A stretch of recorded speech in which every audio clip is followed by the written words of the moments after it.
I'm excited to get to know you a little bit better because I barely know you. I know we're friends on Facebook, Hmm.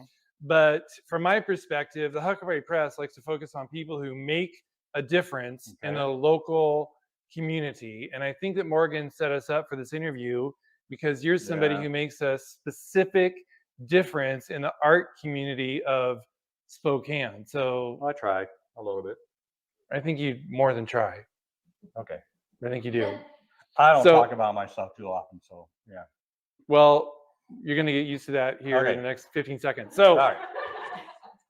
So tighten my seatbelt, huh? yeah, tighten your Okay. seatbelt. So, how did you get started with your work in the Spokane art community? Well, it wasn't planned at all. I was a plumber for 32 years. That was my career. But years back, I fell off of a. I was always in a hurry, just like I am now. I never sit still very long. So I was up on a scissor lift, thought I lowered it, and I didn't lower it. Oh, Yeah, so I just jumped off it like I usually do, and I went about 15 feet and landed on my feet in the concrete and broke a bunch of stuff. So ouch. yeah, that career was over. So then I was going through a period of being all drugged up for the pain. And that's when I started to paint a little bit just to keep from driving my wife nuts. So that's basically how I got into the art community. Started painting for myself. And then I started looking after I had my first show at the Liberty Building Mm. downtown. And after that, I tried to look for spots for me to hang my art. And before I knew it, I had like 10 venues lined up, which I couldn't fill with mine. So then I started getting a hold of artists and asked them if they'd want to show at these locations. And that's kind of how things got started. And now you are, as I understand it, you're represent. Well, I don't know if representing is the right word, but promoting artists in the area, Hmm. and you're doing it out of the kindness of your heart. So, why do you do that? I mean, a lot of people would charge for that.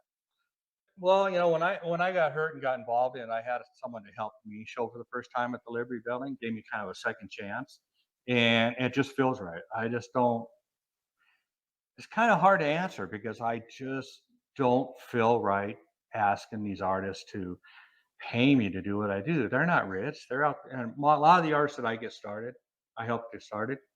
They're just starting out. They paint rocks, whatever it is. They're just getting going. They don't have money to be paying me, so I get them going. I kind of, a lot of them are scared. A lot of them are, pretty timid.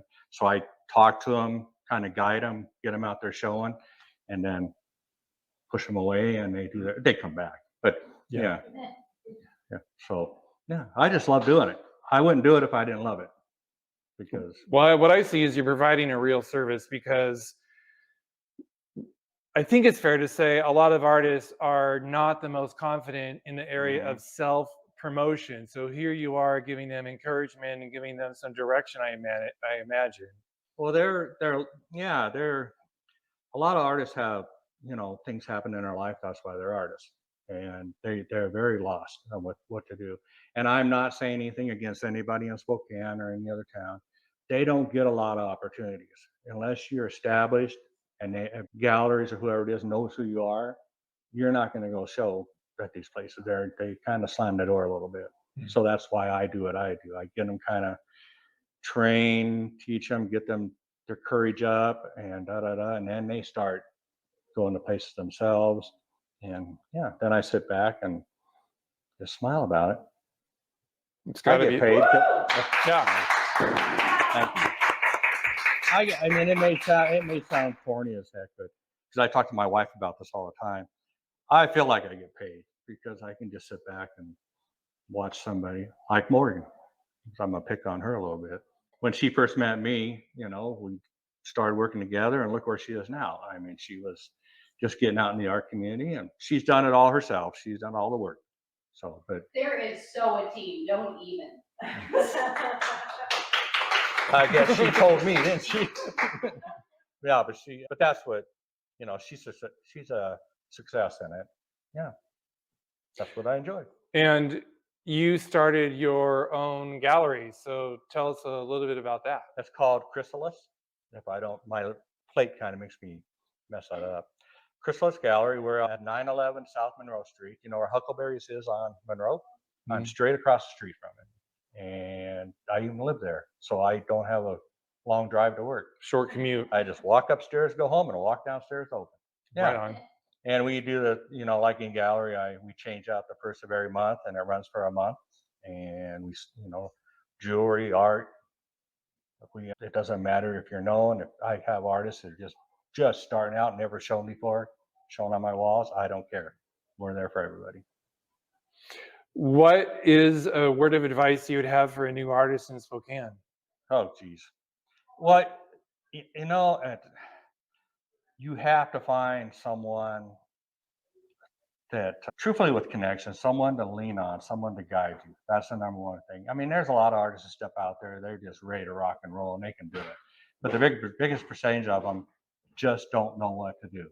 So just network like crazy, talk to the other artists, get advice, and then number one, just be yourself. I have a lot of artists that say they want to paint exactly like so-and-so or so-and-so.